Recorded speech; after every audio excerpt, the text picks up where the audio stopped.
commentator, international social media sensation, and former Navy intelligence veteran. This is Human Events with your host, Jack Posobiec.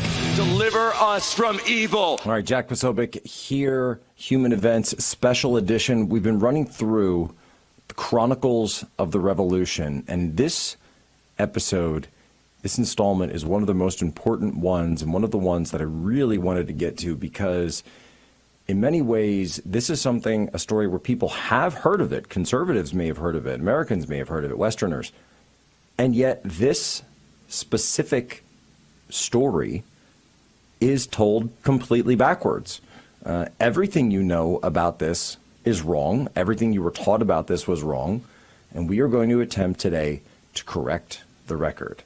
Because today's installment of Chronicles of the Revolution is The Last Crusade, the Spanish Civil War. And I'd like to read for you just from that book by Warren H. Carroll, The Last Crusade. I'll open with this. Crusade means a war for the sake of the cross, a war to protect Christian people from persecution and death on account of their faith in Jesus Christ. Everyone has heard of the Crusades of the Middle Ages, but few know of the crusade in our time, which living men still remember. Fought for the same purpose only, 60 years ago when it was published, in Spain. In just 6 months of the year 1936, so from January to June 1936, 13 bishops and nearly 7,000 priests, seminarians, monks, and nuns were turned into bloodied martyrs in Spain by the communist enemies of Christianity. It was the greatest clerical bloodshed in so short a time since the persecutions of the Church of ancient Rome. Already, Pope John Paul II has beatified some 200 of these martyrs. Tens of thousands of churches, chapels, and shrines in Spain were pillaged and destroyed. Nuns were raped on altars in front of the priests. In response, faithful Spanish Catholics proclaimed a crusade. Against all odds, the Crusaders triumphed, and the church and the faith in Spain were saved. This is a story of that crusade, now honored in no other book in print in the English language. Most people who know of the Spanish Civil War do not understand why it was fought or how it was really won. This book will tell you there is no story like it in the history of the 20th century. That's The Last Crusade, Warren H. Carroll, as recommended by today's co-host and also the co-host of Thought Crime, Blake Neff. Hey, Jack. Good to see you. Good to see you. Hey, so, why is it that when I'm Catholic, so raised Catholic, family's Catholic, we're Polish, we pretty much come on one flavor.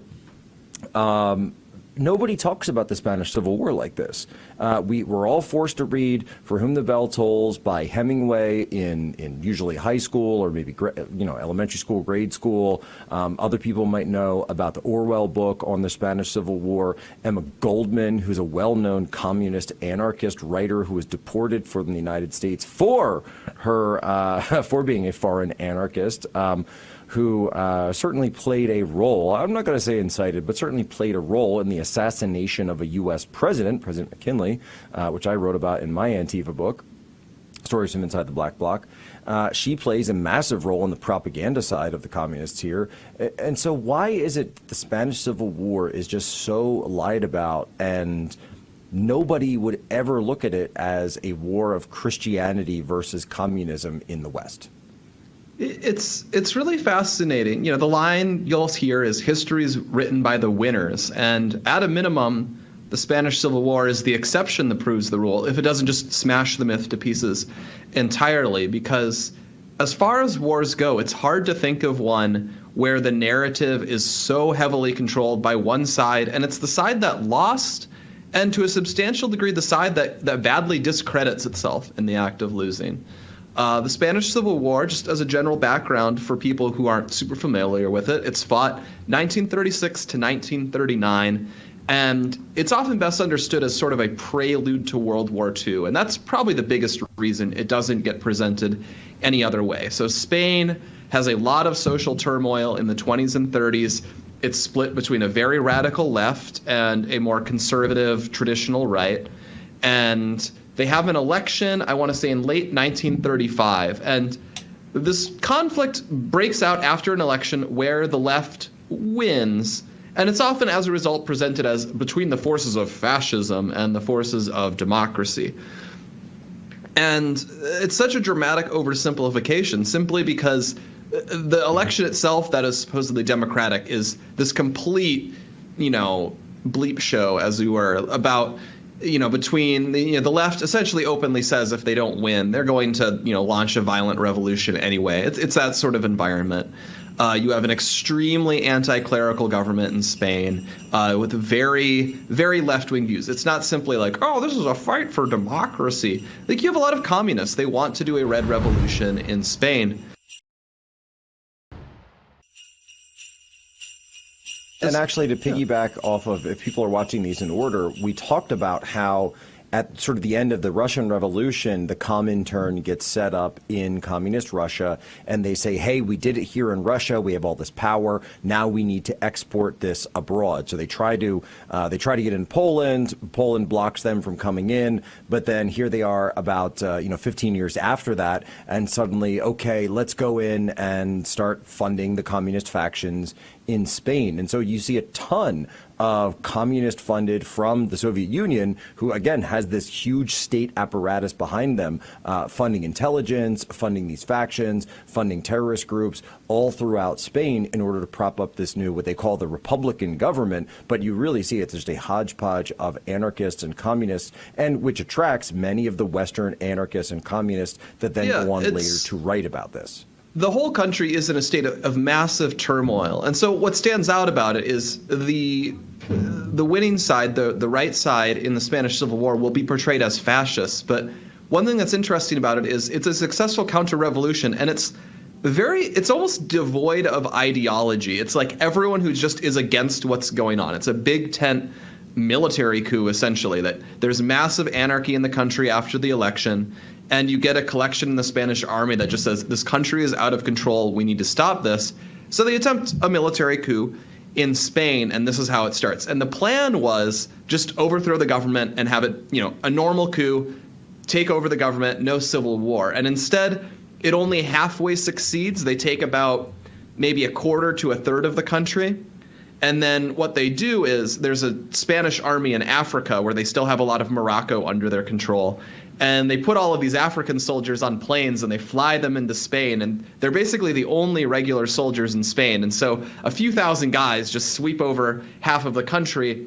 And you end up in the battle lines of the Spanish Civil War, where it's sort of the western parts of the country, the northwest, the relatively conservative parts of Spain, largely align with the anti-communist groups. And then the left controls Madrid, it controls Catalonia, it controls a lot of the big cities, and it eventually incorporates, all of these anarchist, all of these communist movements. And that ends up being what defines the Spanish Civil War as an interesting conflict to study. It's not just a war between left and right.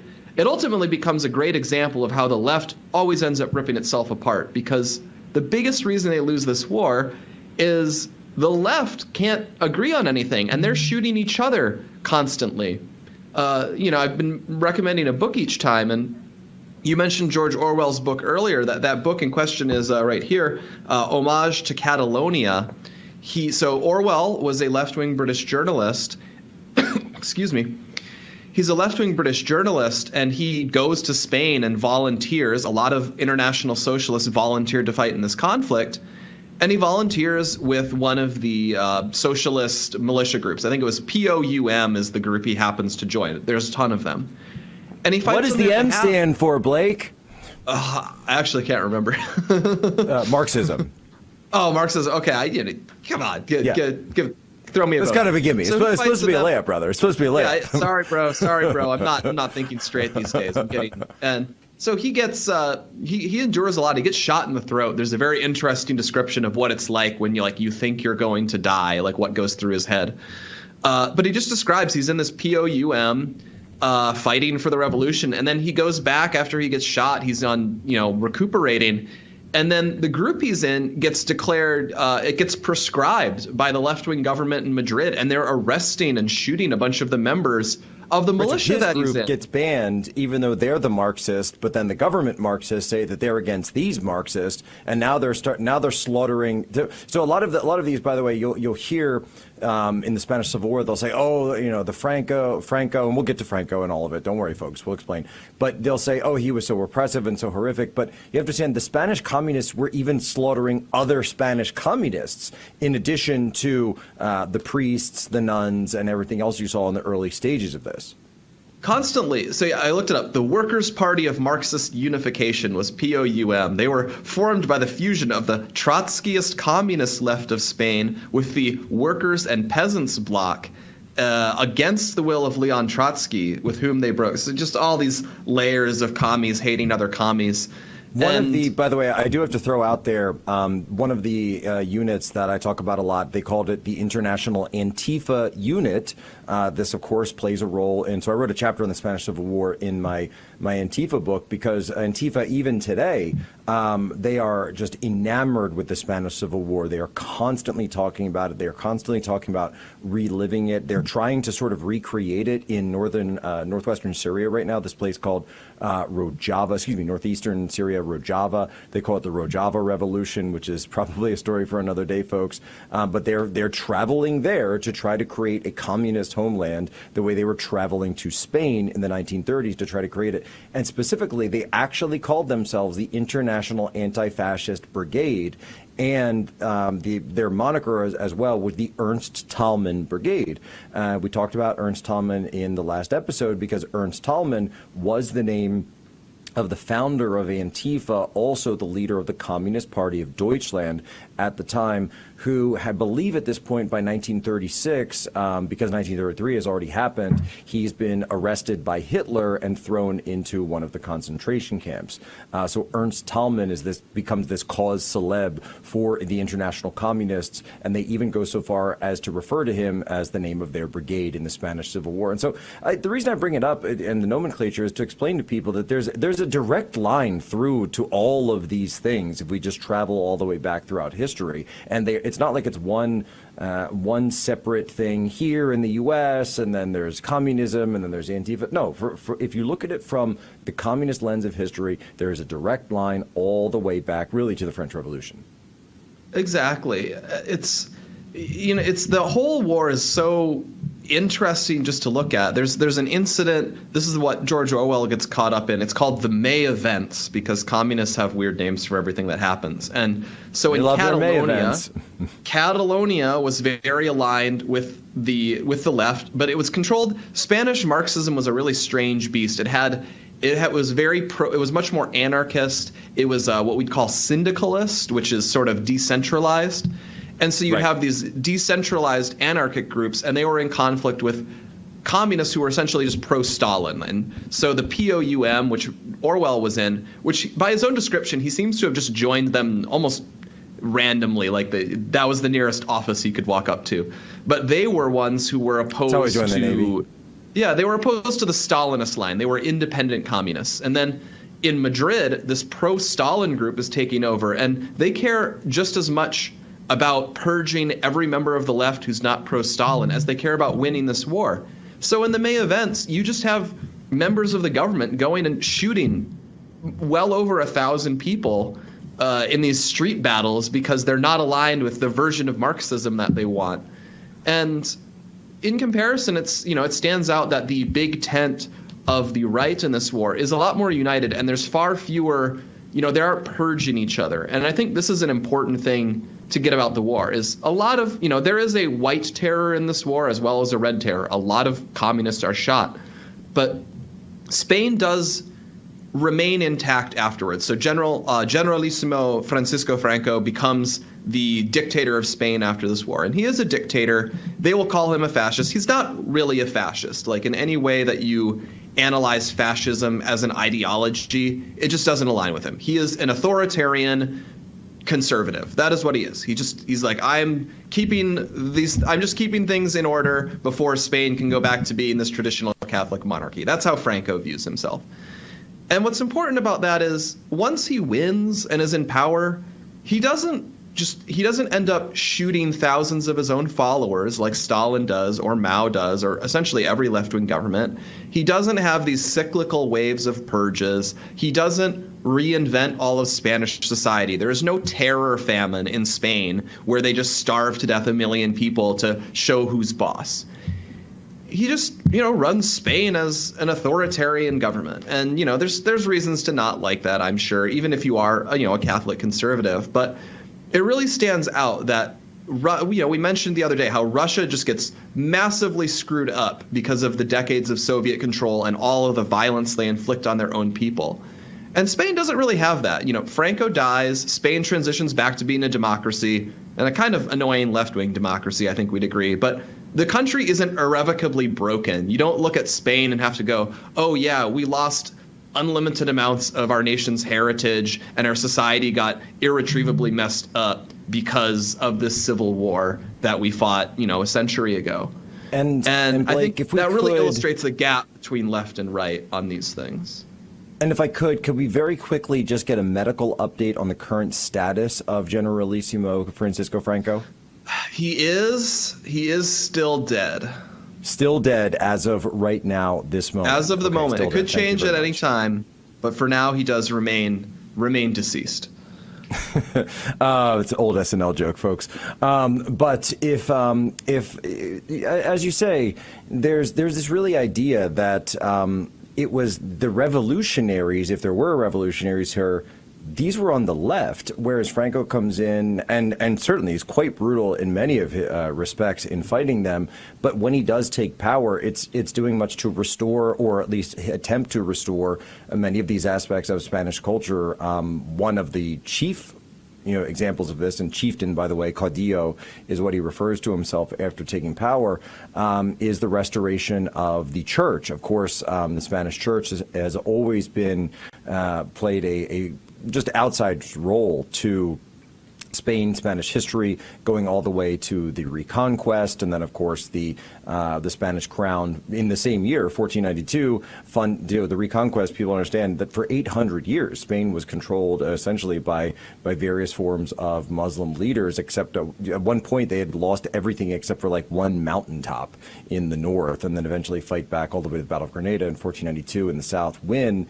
And that's Francisco and Isabella, who in the same year, because of their victory, they're sort of jubilant on their success, and they fund this Italian explorer to go find this, go find this passage with bad to the science. Indies. He thinks the world is smaller than it is. He thinks the world is smaller, right? And then he lucks out.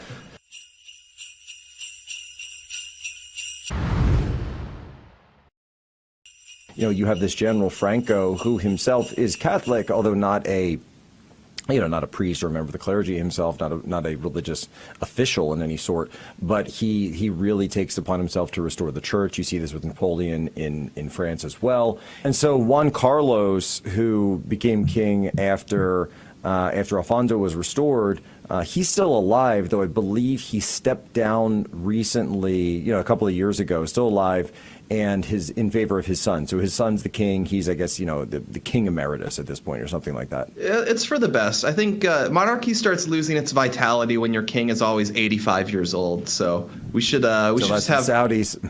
Kings should just be stepping down at 60 and have like the king always be this attractive looking, 35-year-old guy with like a wife and a cute kid or something.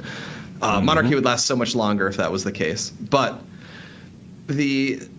so they shove the king aside. They have this unhealthy republic. There's a lot of threats of violence on both sides. And it's that sense of escalating chaos. And you have people on the left just coming out and saying, like, we're going to have a revolution, just like in Russia, just like in Mexico. We're going to change everything. And this is what everyone's hearing. And it's super heated rhetoric. And it's super evenly divided on both sides.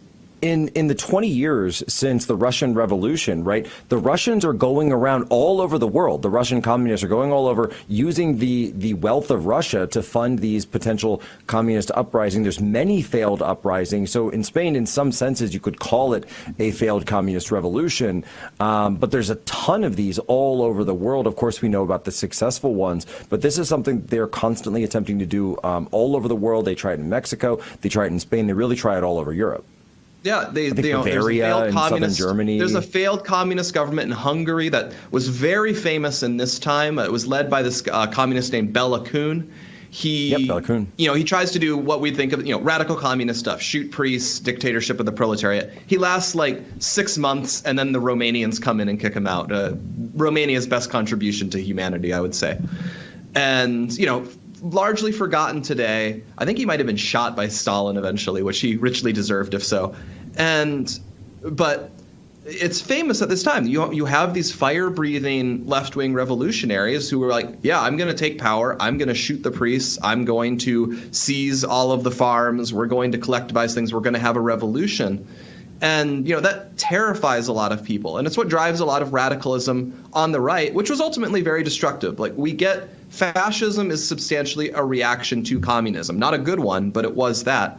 And that also defines the Spanish Civil War. Because people have to remember, too, that there's all these, at the same time, there's all these World War I veterans that are, in many cases, we're talking about Spain here, but, Weimar Republic, Weimar Germany has this as well. You have all these veterans that are just kind of out of work and yet very belligerent. The economy's not going well. And so in Bavaria, when they try this in Germany, the Freikorps just go in and basically take out everybody. And so you have this sort of this milieu of veterans, a lot of militarism because of the again, we're talking about the aftermath of World War I here, and what leads to World War II are these massive communist, or not massive, but widespread communist revolutions and revolutionary attempts across Europe. Yeah, what you have is across Europe, you have democracy starts to fail because you have radicals on both sides, and it becomes the sense of you either become communist or you end up with some sort of right-wing dictatorship that promises to stop the communists. And obviously, we know about Hitler, we know about Mussolini, but it's happening in other countries too. Like Poland is actually a dictatorship by the time they get invaded by Germany, and it's sort of this centrist dictatorship that's anti-communist, but also kind of hostile to the church. This happens in a lot of places, and so in Spain, what we get is a civil war, and notoriously, Franco's side, the right side of the revolution, they do get support from Hitler's Germany and from Mussolini's Italy, which is why it will always be framed that they are fascist. But the Republicans, they get a ton of military support from Stalin and the Soviet Union. So this is a proxy war between these two camps in Europe just before World War II. And it makes it a very interesting testing ground for World War II. This is one of the first, this is where air power, close air support, this is where dive bombers start being a thing. It's an interesting conflict in that sense.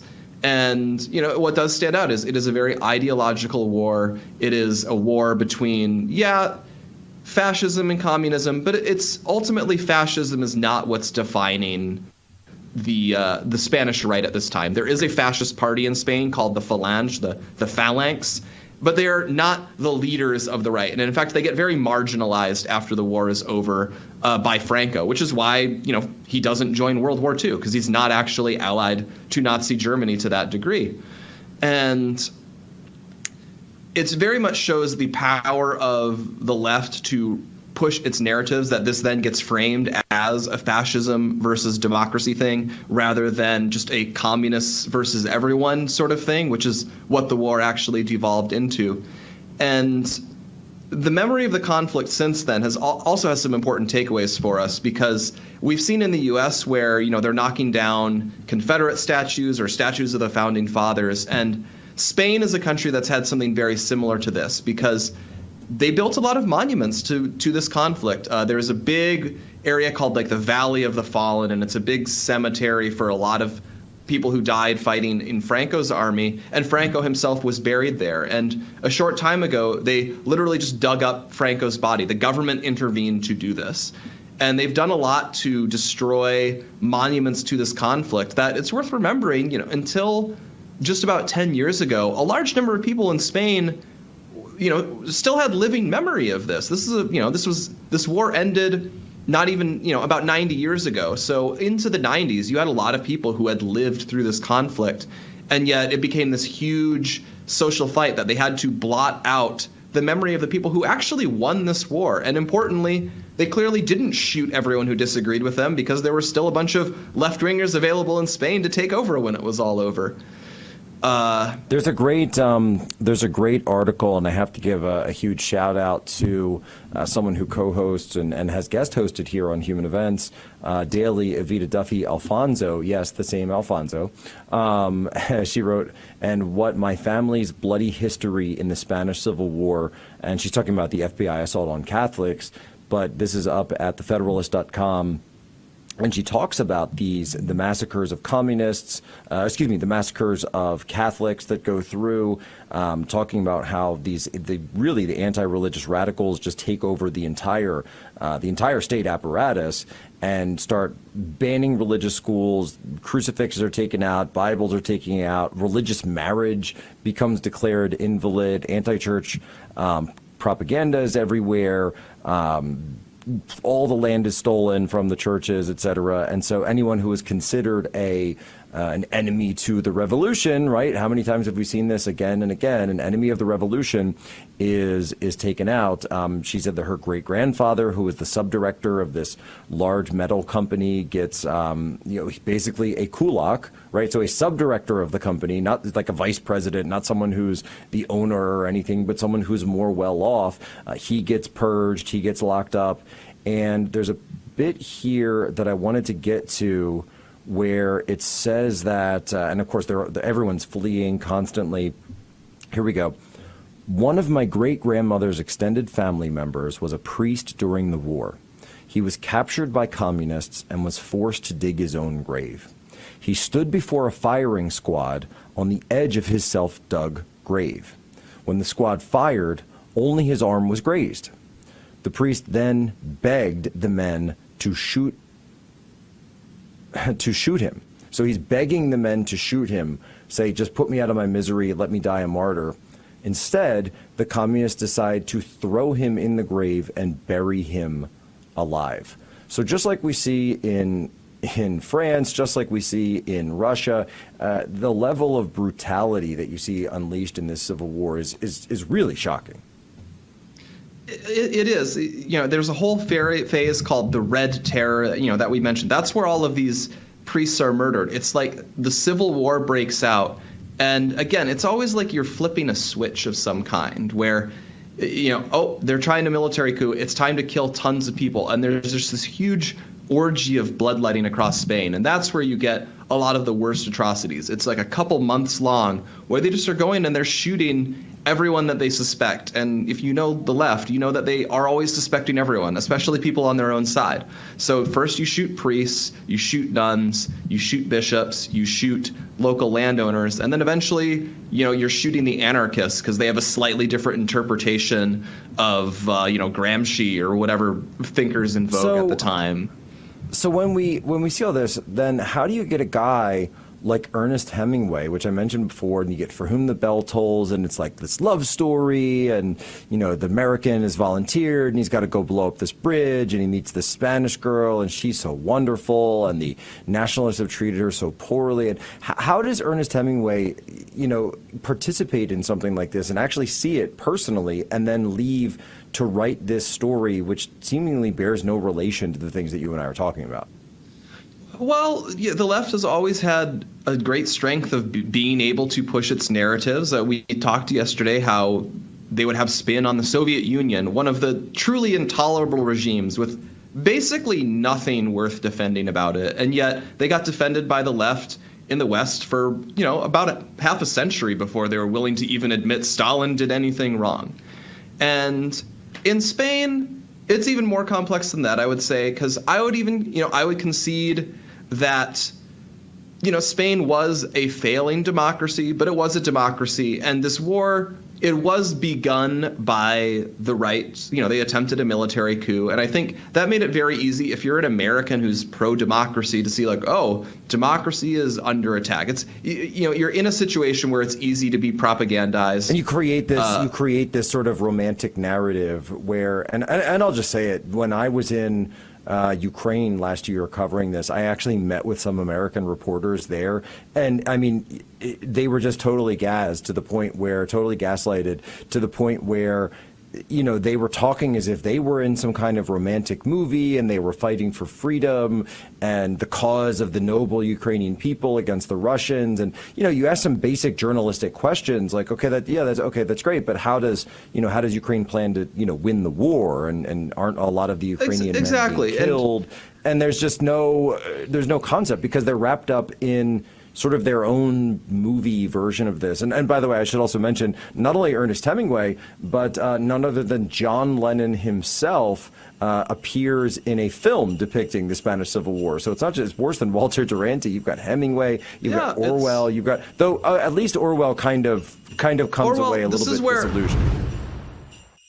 This is where Orwell really gets his thing of seeing, wait, there's huge problems with socialism in practice, that this is happening. Because he writes The Road to Wigan Pier is the book he writes right before heading off. It's a very pro-socialist book, but it's also has that elements where, you know, he's like a guy on Twitter saying like, we're doing a bad job winning over the English working class, and we're doing a bad job because they think we don't like them, essentially, is what he says. And then he goes here and he's like, oh, okay, we also shoot each other and have, you know, the Stalinists are all trying to kill everyone, and this is bad. And this is really where he starts having his shift of still being essentially a man of the left, but being very put off by all the left-wingers he meets. And, you know, tale as old as time. This is also a problem in the French Revolution. It's a problem in the Russian Revolution. And it's a problem with the left today. And I think, as we've said in all of our episodes so far, mendacity is at the core of Marxism. It appeals a lot to people who really hate those around them and therefore are easily won over to doing horrible things to them. But I think if you're going to understand it and assess it honestly, you do need to understand why the left can provide a romantic narrative to people who feel like they are changing the world in a positive direction. And that existed in Spain as much as it existed anywhere. It was a time where it was easy to get caught up in a romantic narrative. You know, we're bringing this backwards regime into modernity, and we're overcoming these fascist killers who want to, you know, destroy progress in its bed and kill all of these people. And especially if you're, you know, a foreign American. Americans are an idealistic people. So Hemingway was the Ukrainian volunteer of his day. Well, and there's a great line from Homage to Catalonia that Orwell wrote that I'm familiar with, and I just love this. And I pulled it up here. Early in life, I have noticed that no event is ever covered correctly in a newspaper. But in Spain, for the first time, I saw newspaper reports which did not bear any relation to the facts, not even the relationship which is implied in an ordinary lie. I saw great battles reported where there had been no fighting and complete silence where hundreds of men had been killed. I saw troops who had fought bravely denounced as cowards and traitors, and others who had never seen a shot fired hailed as heroes of imaginary victories. And I saw newspapers in London retailing these lies and eager intellectuals building emotional superstructures over events that never happened. I saw, in fact, history being written not in terms of what happened, but of what ought to have happened according to various party lines. And when I look at the news today, certainly the war in Ukraine, I mean, that passage to me is amazing. There's a couple other lines I want to flag. Orwell could write incredibly well. Another good one. One of the most horrible features of war is that all the propaganda, all the screaming, all the lies and hatred comes invariably from people who are not fighting. And then Precisely. Other great one. For some reason, all of the best matadors were fascists. For some reason, right? Because of course, you know, a communist would start to say, well, did the bull consent? Do I have the consent of the animal? You know, why does? And of course, they don't want to wave the red flag because, of course, you have to protect the red flag at all times. So that, you know, the communists don't want to do that. But it really does become this sort of romantic cause for the international communists, and I think it speaks to, I would say, the quality of George Orwell's character, whereby in he leaves there. And I think he later said that all of the things that he wrote throughout the remainder of his life were rooted in these experiences in the Spanish Civil War, where he just comes away very disillusioned. And he writes Animal Farm not too long after. Then, of course, we know 1984. He wrote many other things. And he talks about how it was his experiences on the ground there that made him realize, just when he saw a war finally up close and personal for the first time, he realized, wait a minute, everything I've read about these wars is completely wrong, and everyone is lying all the time. Exactly. It's a very good. I would even argue you could get more out of Homage to Catalonia than out of 1984. 1984 is obviously famous. It's very much worth reading, but it is a fantasy and it's a very extreme case. Whereas Homage to Catalonia, it's literally what happened. It is what he went through. It is a far more honest portrayal of what really does go on in a war and in one of these weird left-right conflicts or a conflict within the left. So you will understand the left far better reading this than you will, reading 1984, I think, precisely because that's such a simplified, raw version of what he's writing about. And yeah, I would say 1984 is better as more of your, Animal Farm is your gateway drug, right? 1984 is your next level. But when you really get, I would say a little bit more mature, a little bit older, then you need to graduate to Homage to Catalonia, because as you say, it is more complicated, but it's also the true story that allowed those other stories to flow forth in Orwell's career, because Homage to Catalonia is actually written first, and as you say, it's nonfiction as opposed to Animal Farm. Of course, is fiction, but it is fiction that is depicted in explanation. We probably should have mentioned this in the Russian Revolution, but yes, the Animal Farm novel. It's really a novella. It's so short; it's only about 100 pages. Is a fantastical representation of the Russian Revolution. For sure. And I want to grab at something you mentioned earlier, that this looms so large in left-wing memory. And I think it's worth picking at that a bit, because it's true. For decades, there's a lot of famous narratives of the Spanish Civil War. You mentioned For Whom the Bell Tolls. There are ones that are not as cynical as Orwell's take. There are a lot of fond memories of fighting in the Spanish Civil War, and they look back on it as this great tragedy and such. And Orwell got shot, I believe. Yeah, I think he actually got shot on the front lines. Right through the throat. He nearly dies. In the throat. He actually could have been killed in this thing. Yeah, which I think that probably, and of course that probably changed the way he viewed it. He said, am I dying for this, really? It might have. But I think what's interesting to pick at there is, if you think of what memoirs or accounts that conservatives would like, I feel like we will mostly pick examples of crusades that succeeded, that we feel proud that, we'll read a memoir of the American Civil War, of the American Revolution, and we'll appreciate it because they suffered so much to achieve this thing that produced so much good that we like the outcome of. And with the left, it's notable. They can't write a fond memoir of the Russian Revolution. They can't write a fond memoir of You're right. There isn't one anywhere. Because every time they win, it's terrible. So they have to go, man, Spain, Yes. That's the one that would have been great if we'd won. Sadly, we didn't win it. What a tragedy. I feel so bad about this. And that's and then of course the other cope of, well, that wasn't real communism. It wasn't real communism. That was something else. That was they were Stalinism. They were part of the Maoism left opposition. They should have been part of the center opposition against the right opposition. Right. Every time the Khmer Rouge, which, I don't, we'll have to do another episode of the Khmer Rouge at some point, but it follows the same lines. It's potentially you could the most you could bloody. make a 7-hour documentary and call it like The Search for Real Communism. And you just go from one communist country to the other. And it turns out real communism wasn't here either. But we did find, a million skulls piled up into a giant pyramid. But that was Where did all the normal people go? Where did all the successful intellectuals go? Can we find them? Just the other day, they released PISA scores. That's the international standardized test that we use to compare whose schools are doing well. And Cambodia got an absolute dead last by a million miles, unfortunately. And all you can think is, maybe it wasn't a good idea to have shot every single person who wore glasses.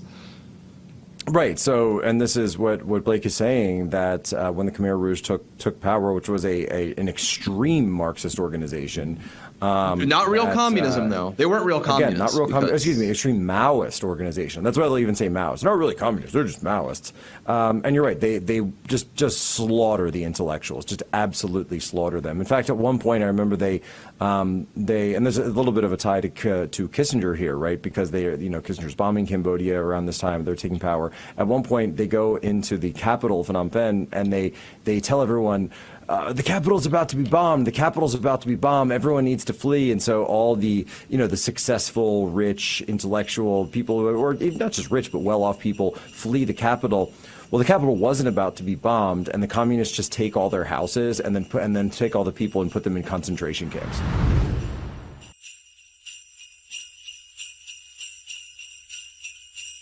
This I will say about the Khmer Rouge. This is the one example where you do actually have like a serious movie that was made about this, The Killing Fields, where I believe it won an Academy Award and actually goes through and documents the communist atrocities.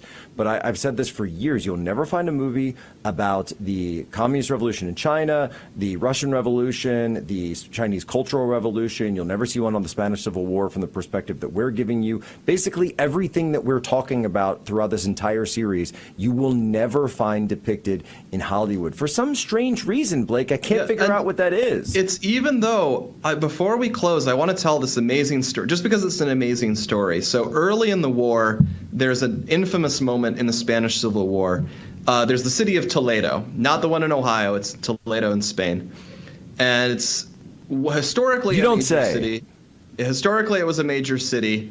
It was one of the first places conquered in the Reconquista. It had a famous university there. Historically important, but in modern times, not an important city. It's a provincial town. And it has this fortress, this old castle in the middle of it called the Alcazar. It was a palace of the Spanish kings, highly symbolic of the old regime. And when the Civil War begins, it gets occupied by the local nationalist forces. Not a lot of them, and again, the city's not important, but they get holed up in the Alcazar, and the Spanish Republicans, the left, start besieging the Alcazar.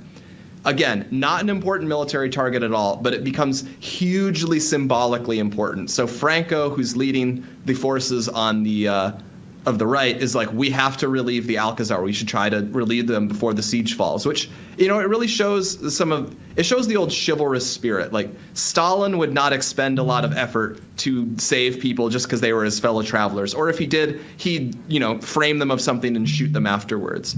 But Franco, he expends a lot of effort to save the Alcazar. And there's a moment early in the siege, the commander of the Alcazar, the general Jose Varela, I think is his name.